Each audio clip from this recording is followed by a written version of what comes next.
everyone, today I'll be showing you how to wrap a present.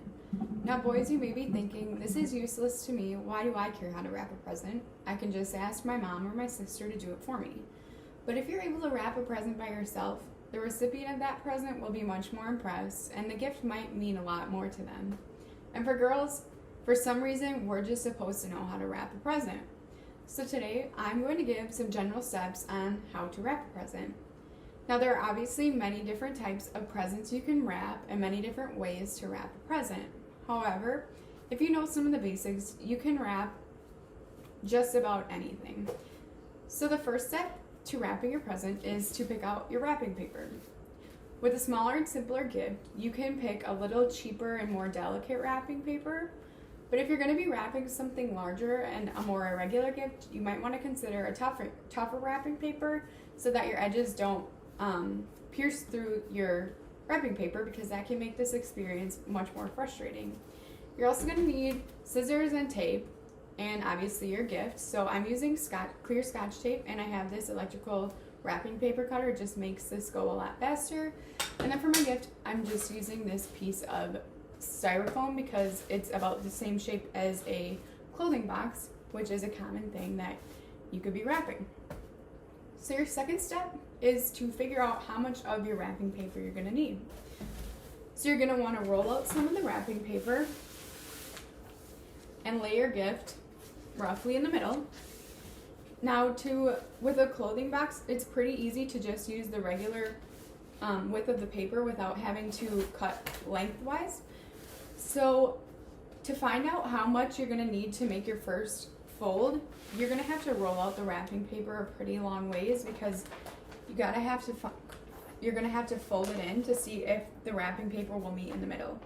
Now, you're going to want enough that you can fold the top end in so that your cut edge isn't showing. So like I said before, with a clothing box, you can pretty much use the regular width of the paper. But a general rule for measuring the edges is you want the paper to go up about 2/3 to 3/4 of the way up the sides. So you just take a look. It's really easy to tell when you have paper that has lines already on it. So I just look, find where about 2/3 to 3/4 is, and then I can see that that's about 2 squares on my paper. So I go to this side, find about 2 squares, make sure the box is lined up straight with the lines on the paper, and then I'm just going to cut the 2 squares.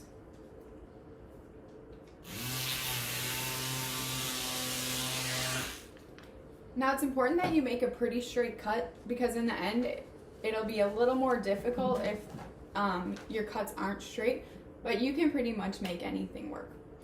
Now you're going to place the gift roughly in the middle to start making your folds. So to see where the middle is, you just have to kind of fold the paper over, but you want the top part, the part that's going to be on the top, to come a little bit further over, so whether that's closer to you or further away from you, whichever way you decide to fold it, because you want your cut edge to be folded in. So you're going to fold it into one of the lines in order to hide the cuts, because you want everything to look very clean. So I'm just folding it into the first line, making it pretty straight across so that you have a straight line. And then you're going to bring it up and find the middle again. So you want to watch, if you have the lined paper, you want to make sure, if you have a perfectly symmetrical box, to line it up very straight, because when you end up folding the edges, it's going to become really uneven. So I'm going to find the middle, and you can tell if your box is straight if you cut your paper correctly, and if the 2 parts of the paper where they meet, if they're perfectly together. You want to make sure that you have the paper very tightly around your gift, because it makes folding in the edges a whole lot easier.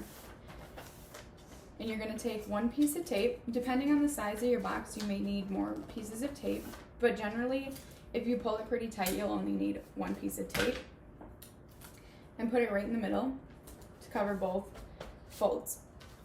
Now we're going to have to fold the edges, so it doesn't matter which edge you fold first.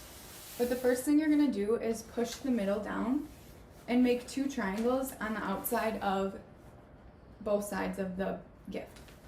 So once you have a rough triangle shape, you're gonna wanna crease that down, because when you make straight creases, it makes the wrapping look a lot neater, and you're gonna do that on both sides. And then you push the sides in, so you make another triangle at the bottom that's resting on the table, and you crease that one as well, and do the same thing on this side. And then, just like with the top of the box, you want to fold in the cut edge. So I'm just going to fold it in to one of the lines that I can see, so I know I have a straight fold. And then you fold it up, and it should be about in the middle of the box. And you can place one piece of tape over. You want to get it on as many folds as you can. So here we have a top fold, and we have 2 other folds that came together. So if you can place it over the 3 folds, that's best to tape down as many folds as possible with one piece of tape. Now you're going to do the exact same thing on the other side of the box. So you're going to make the 2 triangles and then fold it in to make another triangle, and make sure you crease it really tightly.